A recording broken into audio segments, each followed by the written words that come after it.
Arabelle Bien-être. 9h-10h, Arabelle Bien-être avec Manel sur Arabelle.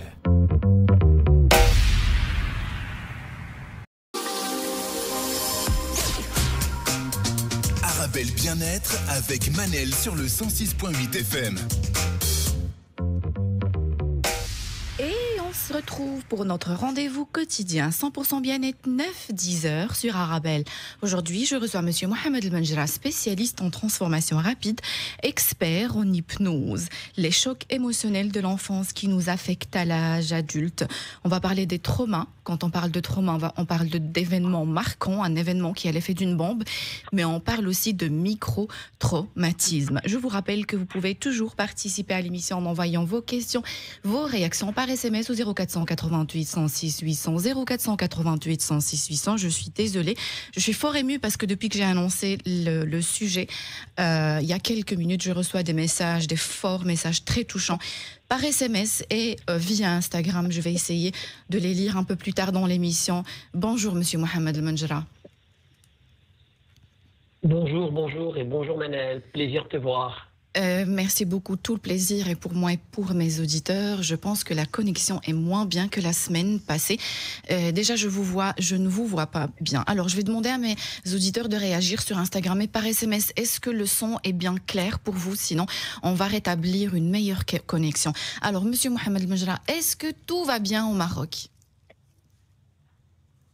Très très bien, on a nos certificats de vaccination, ça veut dire qu'on peut circuler librement, pas de conditions, donc c'est très très bien. Donc les gens impriment leur certificat et vous pouvez circuler librement, donc ça va de mieux en mieux. Ça va de mieux en mieux. Ici aussi, ça va de mieux en mieux. Et on commence déjà à vivre, on va dire. Enfin, moi, personnellement, je commence à vivre normalement et ça me fait énormément plaisir. En plus, cette semaine, il fera très, très bon en Belgique. Donc, que demander de plus? Monsieur Mohamed El Menjra, les traumatismes de l'enfance. Vous m'avez une fois de plus proposé ce sujet. Pourquoi? Parce que c'est quelque chose que je vois dans le cadre de mon accompagnement en thérapie, comment les traumatismes de l'enfance peuvent avoir des conséquences chez l'adulte. Merci beaucoup. Dounia, elle me dit, je vous entends très bien. Merci beaucoup Dounia. Au cas où il y a un problème de son, s'il vous plaît, tenez-moi au courant. Alors, Sati sur Instagram, bonjour. Sarah aussi, je vais lire votre message. Merci, impeccable. Le son est bon donc. Faisal, je vais aussi lire votre SMS. Monsieur Mohamed El Menjra, qu'est-ce qu'un traumatisme psychologique? Parce que des fois, quand on entend traumatisme, on a toujours l'impression que c'est quelque chose d'extraordinaire. Désolé, enfin peut-être un meurtre ou quelque chose ou un viol. Qu'est-ce qu'un traumatisme? Alors, il faut cadrer les choses. Dans le contexte physique, un traumatisme, c'est une blessure physique qui est due à une personne ou un facteur externe. Dans le contexte mental, le traumatisme, c'est une réponse émotionnelle à quelque chose de terrible qui est arrivé dans notre vie, un accident, un viol, un accident de nature, quelque chose qui est arrivé. Après cet événement, il y a un choc qui est là et à long terme, il peut y avoir des conséquences comme ça peut impacter nos relations, ça peut impacter notre bien-être, ça peut impacter notre santé. Le traumatisme, c'est 3 étapes en quelque sorte. C'est l'événement qui est arrivé, comment on vit cette expérience et les effets qu'a ce traumatisme sur notre personne. Chaque année dans le monde, il y a des centaines de millions d'enfants qui sont nés. Certains sont accueillis dans leur famille avec l'amour, le respect, la gentillesse. Et d'autres, malheureusement, sont accablés par les pressions de la pauvreté, des difficultés, et souvent un parent qui est dans un état de violence et qui va déverser cette violence vers les enfants. Donc c'est ça qui crée les traumatismes. Moi, j'entends des choses que je peux déjà caser comme très graves, et j'entends aussi peut-être tout simplement la négligence aussi. Ça peut être classé comme un traumatisme. Monsieur Mohamed El Menjra, quand on parle de traumatisme, on parle d'un événement unique, marquant, mais on peut parler aussi d'une série de petits événements qui ont duré dans le temps. Oui, absolument. On verra quand on parlera des différentes étapes et les types de traumatismes que la diversité, malheureusement, de ce genre d'événements n'est pas simple. C'est pour ça qu'on prend la peine d'expliquer ça aujourd'hui, on prend la peine pour que les gens comprennent. Tout a de l'impact, nous sommes un écosystème, tout ce qui nous arrive laisse une trace quelque part. En quelque sorte, on ne peut pas ne pas avoir été victime d'une forme de traumatisme dans notre vie. Quand est-ce que le problème est là? Le problème se pose quand le traumatisme a une forte charge émotionnelle et donc va laisser une trace indélébile dans notre vécu, notre mémoire et notre subconscient. C'est là que le problème va démarrer. Merci. Coach Awatef Tahiri sur Instagram. Le son est loin. Effectivement. Je vais essayer d'établir une meilleure connexion après la pause. Alors, Monsieur Mohamed Menjra, j'ai reçu un SMS au 0488 106 800, 0488 106 800. Alors, je ne sais pas si je peux citer le prénom. Donc, bonjour, petit, j'ai été violée par mon frère. Traumatisme qui laisse trace, comme par exemple une fragilité, tendance homosexuelle depuis l'adolescence. Je vois des psys en tout genre, ça va mieux, mais le mal est fait. Je vous écoute, Monsieur Mohamed El-Menjra. Dans ma pratique, quand j'accompagne les personnes, 1 cas sur 5 a été la victime d'un abus sexuel d'une forme ou d'une autre, homme et femme. C'est tragique, c'est désastreux, ça fait très mal. On ne se rend pas compte à quel point les abus sexuels sont présents. On ne se rend pas compte à quel point les abus sexuels sont courants. Monsieur Mohamed Menjra, à en devenir parano, des fois même laisser son enfant, même de 14, un ado, 14-15 ans, aller chercher le pain au coin de la rue, ça devient même traumatisant pour la maman, on a peur. Est-ce qu'on peut laisser un enfant sortir tout seul finalement dans ce monde actuel ? On ne peut pas passer notre temps à enfermer nos enfants. Ce qu'il faut, c'est leur apprendre à se défendre, apprendre à parler, leur donner des règles, leur expliquer les dangers. Et à chaque étape de leur vie, il faut leur expliquer quels sont les dangers. Quand vous parlez à un enfant de 4 ans, c'est un certain type de danger. Quand vous parlez à un adolescent de 18 ans qui va aller en soirée, c'est un autre type de danger. Le danger a toujours été là, mais il faut qu'on parle et on communique. Aujourd'hui, le plus grand problème, c'est qu'on ne communique pas. On a honte de parler, on a peur de parler et on laisse les autres parler pour nous-mêmes. Et c'est ça qui pose les problèmes. Donc c'est important quand j'ai peur pour mon enfant de lui dire, et lui expliquer les choses. Je ne te laisse pas sortir parce que j'ai telle et telle peur. Ouais. C'est pour te préserver, ne jamais contraindre l'enfant, l'emprisonner sans lui donner d'explication. Ça peut aussi lui causer aussi des traumatismes, on va dire. Parce qu'il faut parler. Parler, c'est d'un côté, il faut que quelqu'un parle et l'écoute.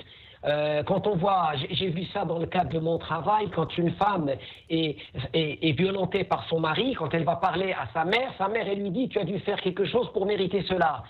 Quand une fille dit « écoute, voilà, j'ai mon oncle qui a fait des attouchements sur moi », elle lui dit « non, c'est pas possible, ton oncle c'est quelqu'un de bien ».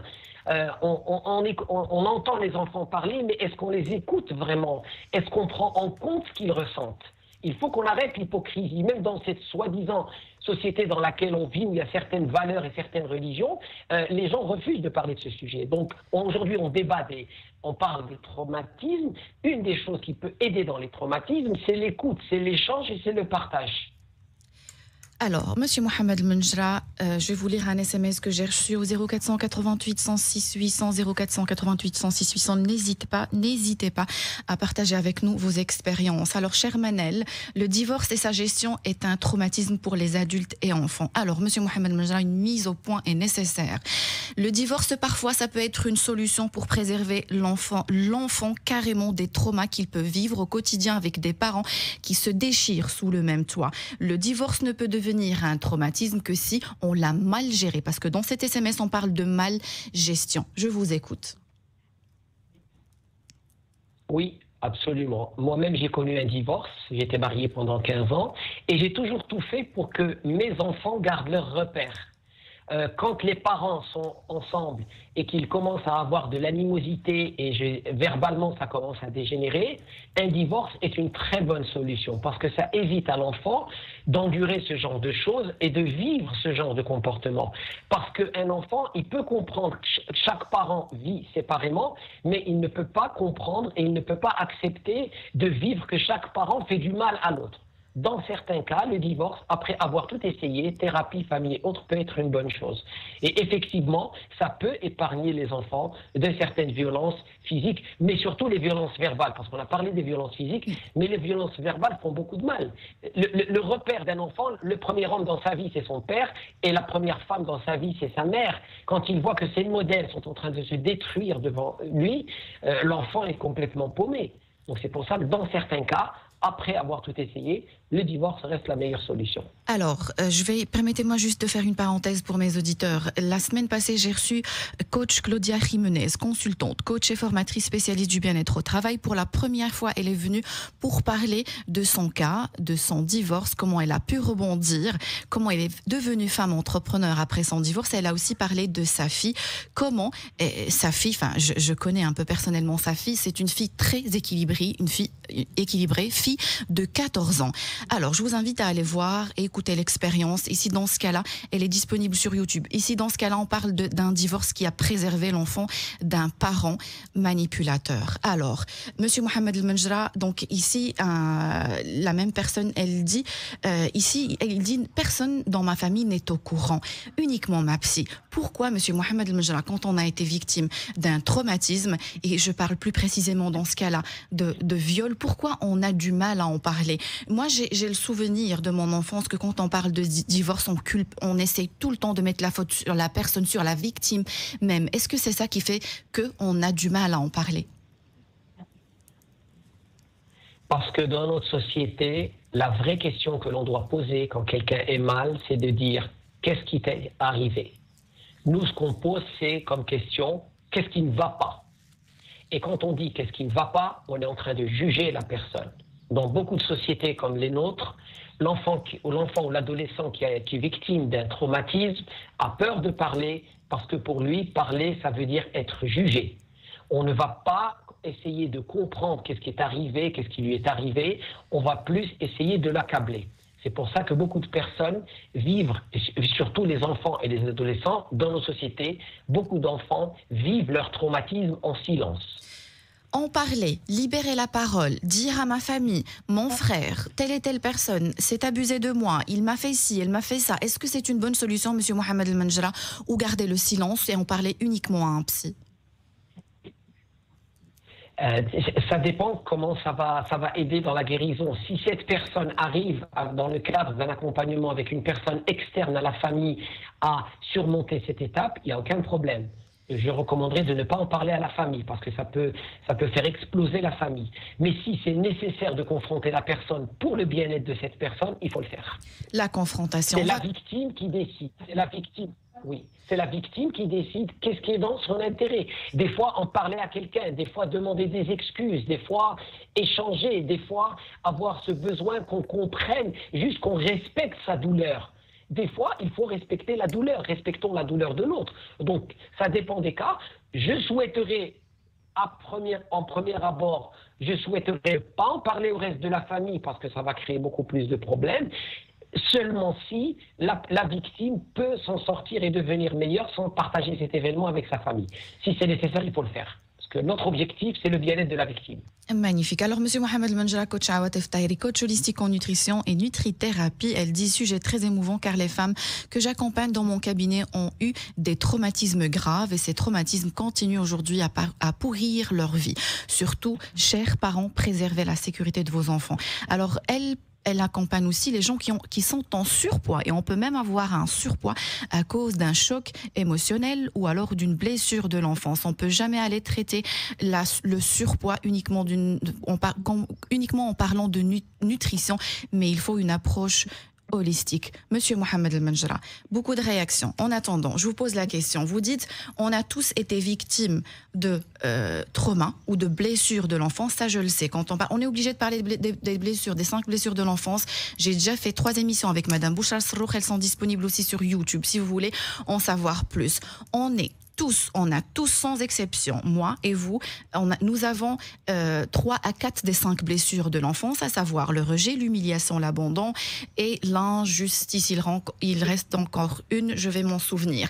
Alors, mais on en a 2 qui prennent le dessus. Monsieur Mohamed El Menjra, quand on parle des autres traumas, est-ce qu'on a aussi tous été victimes de traumas? C'est-à-dire, quand je parle de tous, sans exception, 100%, et qu'à chacun sa façon d'interpréter, peut-être il y en a qui vont en souffrir à l'âge adulte et d'autres pas, ou il y a des enfants, effectivement, qui ont été préservés de ces traumas? Il faut comprendre qu'il y a différents types de traumas. Il y a les traumas qui sont aigus, c'est-à-dire quelque chose qui est arrivé, un seul événement. Cet événement peut passer, peut ne pas impacter l'enfant, il peut s'adapter. Il y a, quand ça commence à devenir dangereux, quand il y a les traumas chroniques, c'est-à-dire des choses qui se répètent et qui se répètent et qui se répètent, abus sexuels, violences domestiques à la maison, quelqu'un qui est harcelé à l'école ou certaines extrêmes situations comme les guerres et les conflits. Et il y a les traumatismes complexes, c'est-à-dire des traumatismes où plusieurs événements sont constamment en train d'impacter la personne.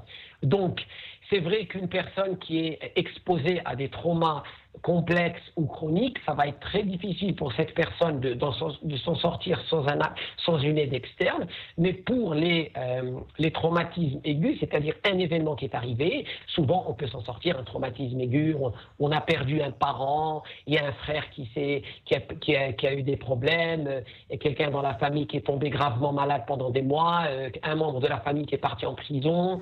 Donc ça, on peut le faire. Donc on a des événements qui arrivent, on est des êtres humains, on doit vivre les différentes émotions.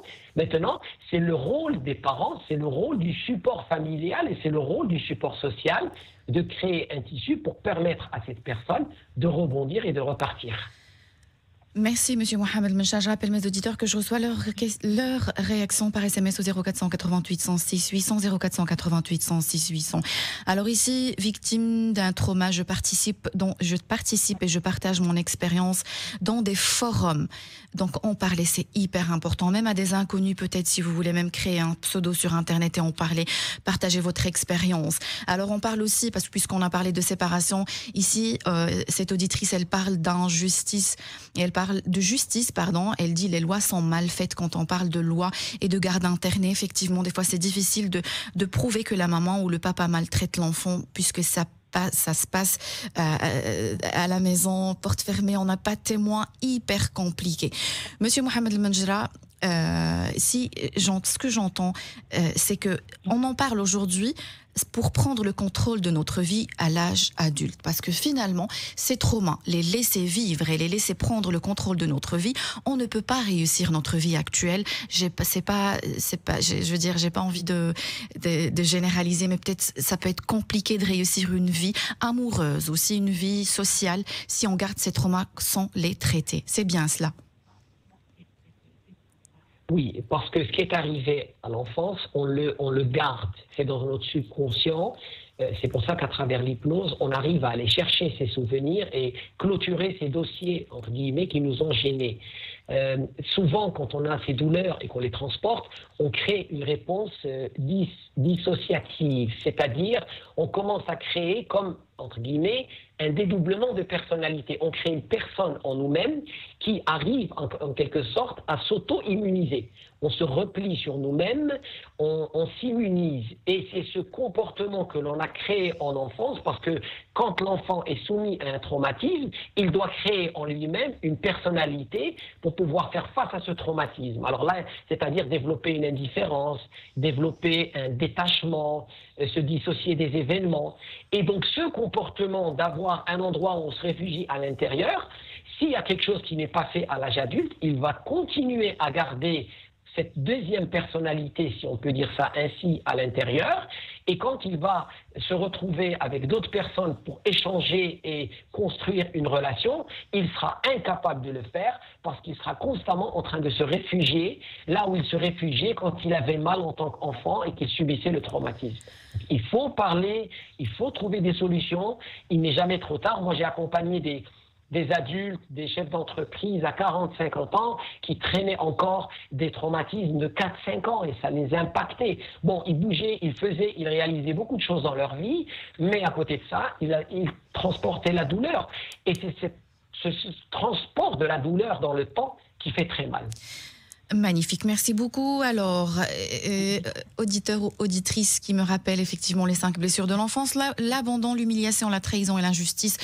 Merci beaucoup. Alors, je vous invite absolument à lire ce livre de Lise Bourbeau, Les 5 blessures de l'enfance qui empêchent d'être soi-même.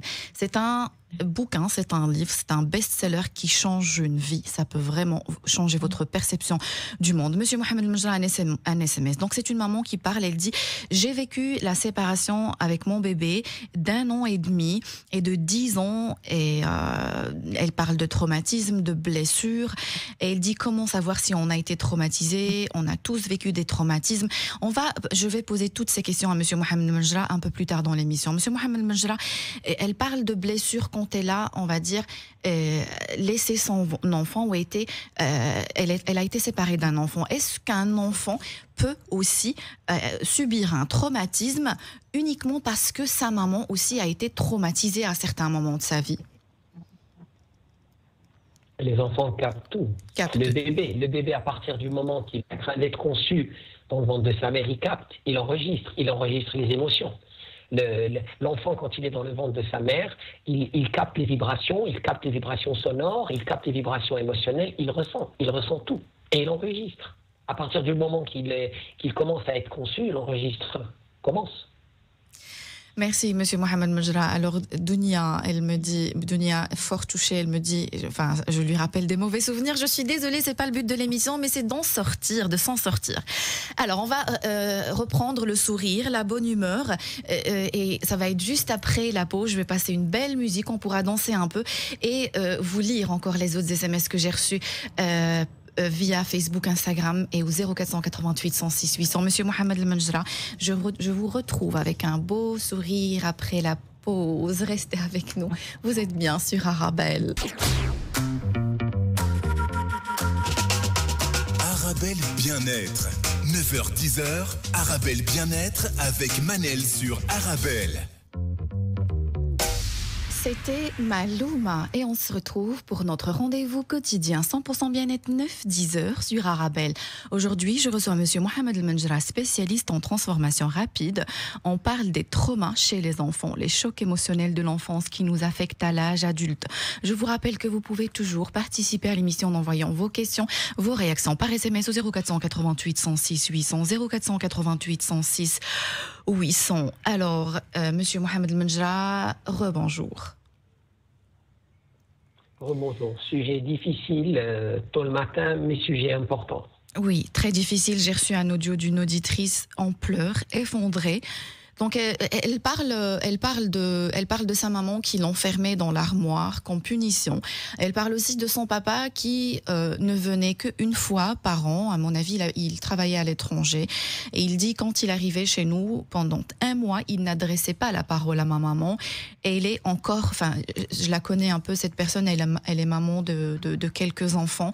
Elle en pleure parce qu'elle est en train d'écouter le sujet à la radio. Monsieur Mohamed Mejra, laisser ces blessures comme ça, ne pas les traiter, pour moi, c'est comme si on a été blessé, je ne sais pas, brûlé, et on laisse notre peau comme ça cicatriser sans lui donner de soins. C'est pas une bonne chose. Il faut être honnête avec soi-même. Si quelque chose vous dérange, parlez. Souvent, les gens qui sont victimes de traumatisme, ils pensent que ce qui leur arrive à tout le monde, et donc ils n'ont pas le droit à la parole, ils n'ont pas le droit à l'écoute, au respect et à la compréhension. Identifier quelque chose qui vous fait mal. Tout à l'heure, tu as posé la question. Oui, on a tous été vécus de traumatisme. Si on arrive à développer une résilience, si on arrive à aller de l'avant, excellent. Mais s'il y a quelque chose qui nous dérange et qui nous fait mal, il faut parler, il faut trouver une solution. Mais le silence, ne rien faire, c'est jamais une solution. Et donc Satie, elle dit effectivement, Satie, elle a déjà acheté le livre de Lise Bourbeau et elle dit merci Manel. Merci à vous Satie. Monsieur Mohamed Mejra, je vais lancer un appel national. S'il vous plaît, très chers auditeurs et auditrices, avant de faire des enfants, avant de vous marier, carrément, allez acheter des livres. Lisez sur l'éducation, sur la punition, à quoi ça sert, les étapes, comment punir. Enfermer un enfant dans l'armoire ou alors le frapper, même une simple fessée. Punir un enfant sans lui expliquer la punition, pourquoi il est puni, comment punir. Laisser un enfant dans une pièce et partir, pour certains parents, c'est anodin, c'est rien. Je laisse mon enfant, je pars. Je laisse mon enfant chez la voisine, je n'explique pas. Je pars une semaine en voyage, je n'explique pas à mon enfant ce qui se passe. Il y a des choses horribles qu'on fait vivre à nos enfants qu'on peut éviter en lisant des livres. Monsieur Mohamed El Menjra, est-ce que vous pouvez vous aussi écrire un livre sur le sujet, parce que j'ai fait beaucoup d'émissions avec vous sur ce sujet? Alors, si on écrit le livre, on l'écrira ensemble. Ça, c'est la première des choses. Deuxièmement, tu as parlé de punition. Moi, je préférerais qu'on parle d'éducation. L'éducation est quelque chose qui a une connotation positive. L'éducation, c'est apprendre, c'est s'améliorer. Pourquoi est-ce qu'on doit être dans la punition et on doit être dans la sanction? Ça, c'est la plus mauvaise chose qu'on a pris de nos religions. Dans nos religions, on nous apprend la sanction, la punition. Dieu, l'amour, tout est une question de partage, d'appréciation et de vie. Donc on doit faire la même chose avec nos enfants. On doit leur apprendre l'amour, on doit leur apprendre la vie, on doit leur apprendre dans le cadre de l'éducation que chaque événement a une conséquence.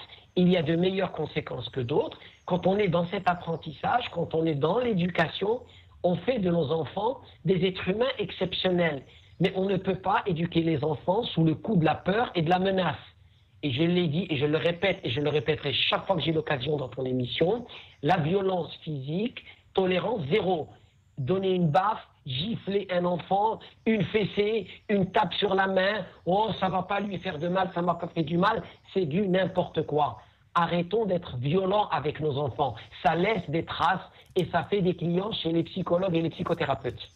Et justement, il faut savoir faire la différence entre le respect et la peur. Il y a des enfants qui ont peur de leurs parents et pour le parent, cet enfant est bien éduqué, il a peur de ses parents. L'enfant, il n'a pas à avoir peur de vous, ni vous devez avoir peur de votre mari, ni votre mari doit avoir peur de vous. Le respect, c'est une chose et la peur, c'est autre chose. S'il vous plaît, je m'emporte parce que moi, je vois des enfants au quotidien, Monsieur Mohamed El Menjra, rien qu'avec le regard de leurs parents, ils sont traumatisés, on pense bien faire.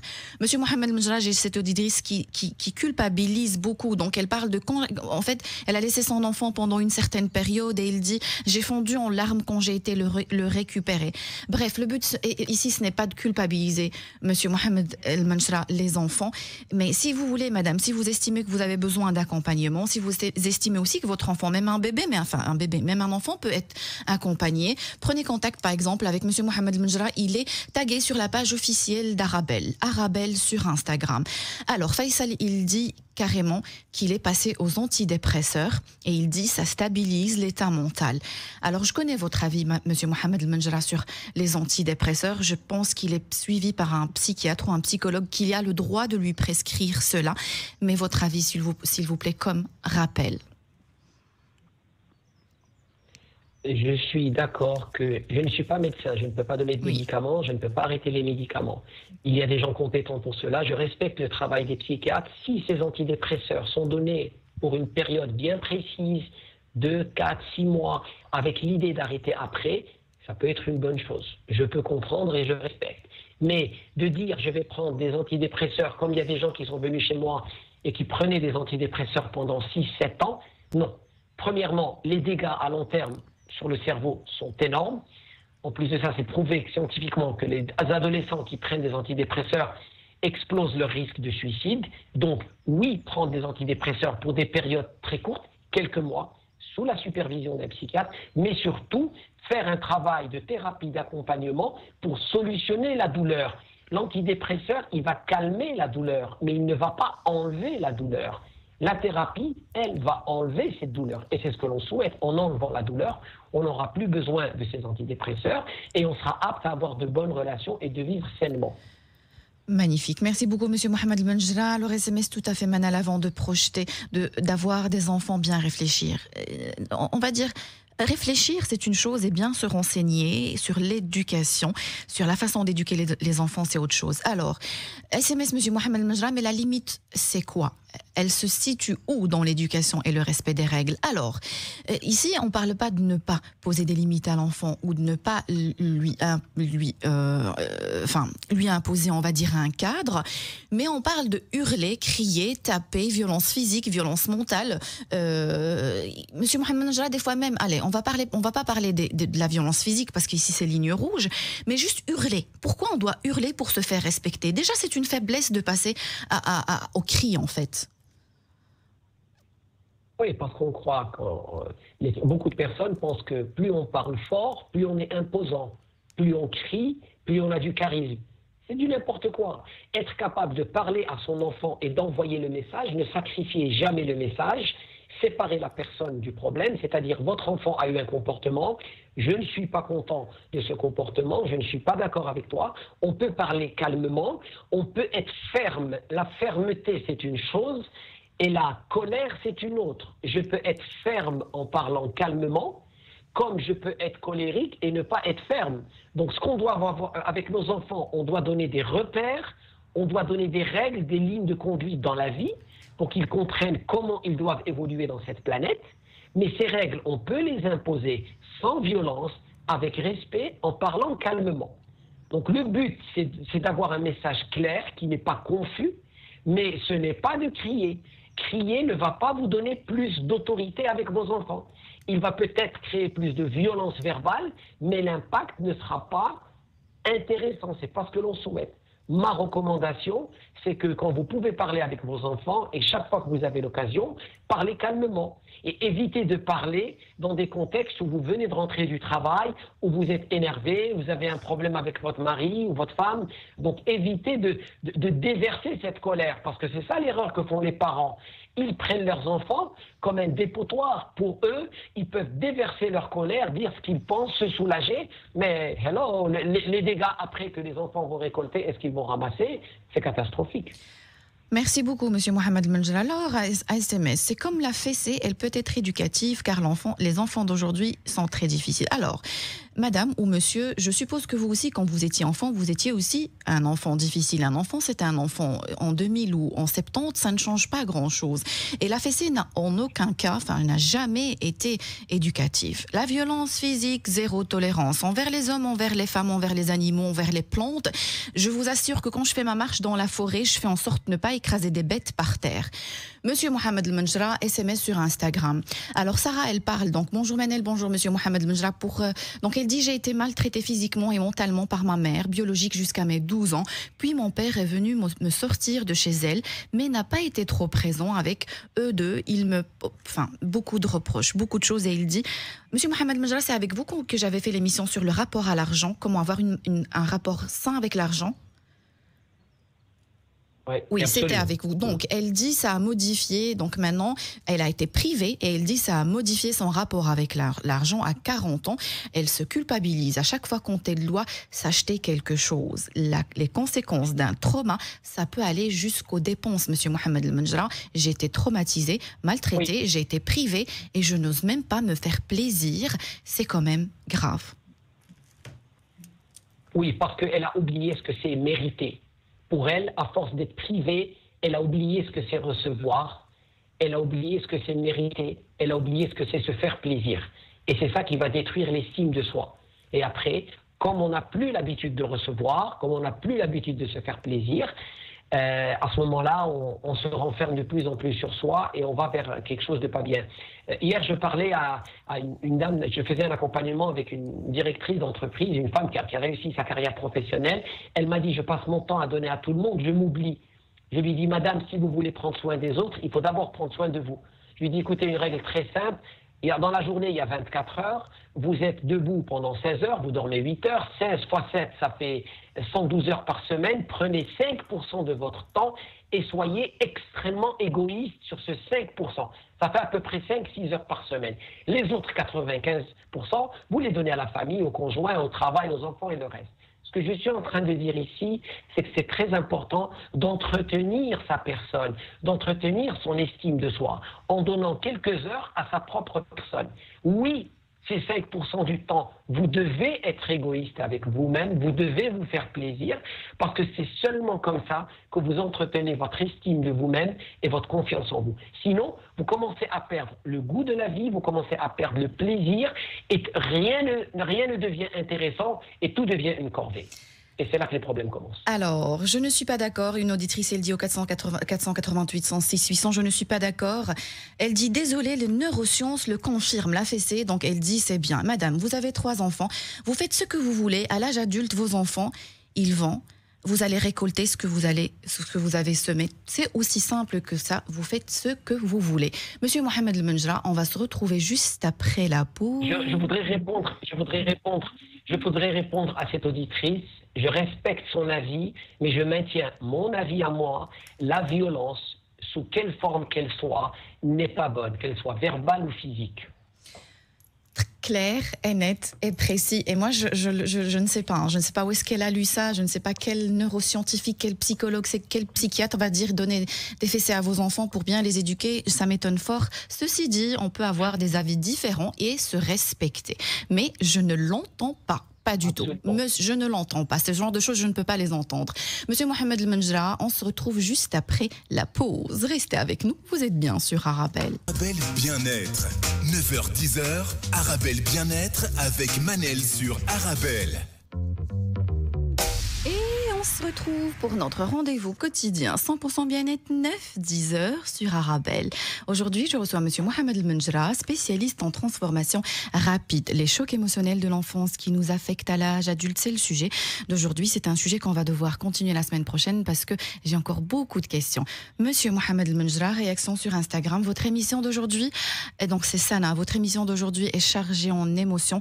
J'ai le cœur renoué à vous entendre, qu'Allah puisse soulager toutes ces personnes qui ont vécu ces traumas lourds. Alors oui, même les personnes qui nous ont fait vivre des traumas lourds, eux-mêmes sont victimes de traumas lourds. C'est ce qu'il faut se dire au premier lieu. Alors, donc elle dit, SMS, ces enfants ont été victimes, ces enfants, ont reçu des fessées, mais il dit, ils vont très très bien. Alors, Monsieur Mohamed Menjra, je n'ai pas l'habitude de parler de moi dans cette émission, mais je vais me permettre de parler de moi. Madame, vous êtes en train de m'écouter. J'ai l'air d'être épanouie, j'ai l'air d'être très très bien. Je travaille tous les jours, mais sachez que j'ai aussi des blessures en moi que j'ai vécues pendant mon enfance. Donc c'est pas parce que vos enfants travaillent, ils vont à l'école ou s'épanouissent dans la vie ou ont l'air d'être épanouis dans la vie quotidienne qu'ils vont très très bien parce qu'ils ont reçu des fessées. Je vous le dis, madame, il faut arrêter ça. Monsieur Mohamed El Menjra, SMS. Manel, évitez s'il vous plaît de dénigrer les avis et expériences des autres. Monsieur Mohamed El Menjra, est-ce que c'est de l'expérience donner des fessées? Non, c'est pas une expérience, c'est pas du tout. Pour moi, la violence, j'ai une position tranchée. La violence d'un être humain envers un être humain est inacceptable. C'est le principe même du respect. Je n'accepterai jamais ce principe, je suis contre. Si quelqu'un veut utiliser la violence dans le cadre de ses comportements, je lui souhaite bonne chance, mais ça ne rentre pas dans mes pleurs. Et c'est quelque chose qui me met hors de moi. Clairement, ce n'est pas dénigrer, ça veut tout simplement dire que je ne suis pas d'accord. Et quand je ne suis pas d'accord et quand ça touche la dignité d'un être humain, quand on parle de violence physique et psychologique, c'est zéro tolérance, même vis-à-vis de vous, madame, qui vous dites je suis scientifique et biologique. Courage. Monsieur Mohamed El Menjra. Le plus grand danger, Manel, si je peux me permettre, le plus grand danger, c'est quand on commence à trouver des excuses et des raisons pour la violence. Il y a des dictateurs qui utilisent la violence comme une excuse, il y a des parents qui utilisent la violence comme une excuse ou une raison, et c'est là que les problèmes commencent. Il n'y a aucune justification, il n'y a aucune raison pour moi sur cette planète qui justifie d'être violent envers un autre être humain, de quelque nature que ce soit. Parfait. Jusque-là, je ne vais plus réagir à vos SMS, madame. Monsieur Mohamed El Menjra, on a parlé des différents types de traumas, des événements. Il y a des événements, comme vous avez dit, qui peuvent paraître anodins. Il y a aussi des événements qui peuvent être carrément choquants quand on a notre vie en danger. Je ne sais pas, incendie, ou on a été agressé. Quand ça se passe, monsieur Mohamed El Menjra, sur le champ, je veux dire juste après un événement, on a été cambriolé, notre enfant était là, il a été témoin de quelque chose. Est-ce que de suite, même si je sens pas qu'il y a des conséquences psychologiques, est-ce que je dois quand même aller consulter, voir si tout va bien? Il faut en parler. La première des choses, c'est parler. Il y a une douleur en interne qui est en train de se constituer. Il faut parler de cette douleur. Il faut partager cette douleur. Partager, ça ne veut pas dire que vous allez raconter ça à n'importe quelle personne que vous allez rencontrer dans la rue, mais peut-être choisir une ou deux personnes qui peuvent juste vous écouter. L'écoute est très, très importante. Quand vous avez quelqu'un qui vous écoute et que vous vous sentez mieux, c'est vous votre baromètre. C'est vous qui décidez est-ce que vous êtes bien. Quand vous êtes à l'aise avec cet événement et que vous pouvez continuer votre vie et aller de l'avant, ok. Mais si vous sentez qu'il y a quelque chose qui vous dérange, quelque chose qui vous gêne, quelque chose qui vous a impacté, le plus tôt on en parle, le plus facile sera la guérison. Et donc, et quand je parle d'enfant, Monsieur Mohamed Mjra, ma question c'est mon enfant. Si je vois que mon enfant a assisté à un événement qui peut être traumatisant, est-ce que je dois systématiquement aller consulter juste après l'événement ou attendre de voir des séquelles? Dans certains cas, il y a des parents, et je recommande cela, quand il y a eu un divorce violent, quand il y a eu des abus, anticiper et l'amener voir une personne pour parler, un professionnel, ça ne peut faire que du bien. Tant qu'il n'y a pas d'approche médicamenteuse, moi je suis partant. Allez voir quelqu'un, il y a des spécialistes, il parle une, deux fois et le spécialiste va dire c'est bon, tout va bien, mais au moins il a permis à cet enfant de s'exprimer. Ça ne dérange pas. Moi, je préfère être dans l'anticipation, dans la prévention.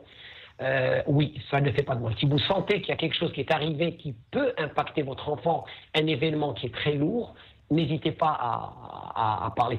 Aujourd'hui, je le vois aussi, j'accompagne de plus en plus de jeunes, c'est-à-dire des gens de moins de 25 ans, surtout avec les conséquences du Covid.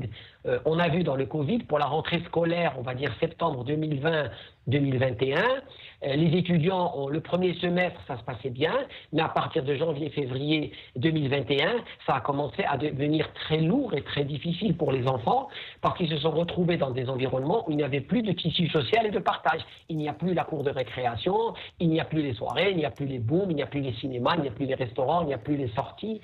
Et beaucoup d'enfants ont commencé à sentir cette dissociation de leur tissu social. Et ça fait très mal. Donc il ne faut pas hésiter à parler, et à amener vos enfants parler avec quelqu'un. Ça ne peut faire que du bien. Alors, Monsieur Mohamed Mnjra, parce que quand on parle ici, par exemple, le monde a connu beaucoup d'attentats, de terrorisme, de violence. En Belgique, systématiquement, quand il y a un événement marquant, même les victimes qui ont été juste témoins de près ou de loin, ils sont suivis. Ils ont un suivi psychologique par la suite. Donc, je confirme un peu ce que vous avez dit. Oui. Vaut mieux être dans la prévention. Si je vois mon enfant, il a été même victime d'harcèlement à l'école, ne jamais sous-estimé, il vient se plaindre, telle et telle personne m'a dit ça, il m'a critiqué. Toujours être dans la prévention et n'attendez pas que l'enfant passe. Et même, oui. Même les entreprises. Oui, pardon. Même les entreprises, moi j'ai vu ça quand le Covid a démarré. J'ai accompagné plusieurs grosses entreprises, grandes entreprises au Maroc et à l'étranger, en mettant en place des cellules d'écoute pour permettre aux gens de s'exprimer et de parler. Parce que le Covid était en train de créer un traumatisme silencieux, sous-jacent, sournois, dans la vie de beaucoup de personnes. Beaucoup de personnes, du jour au lendemain, ont vu leur espace physique, leur espace-temps, leur univers, leur comportement, leur interaction sociale changer.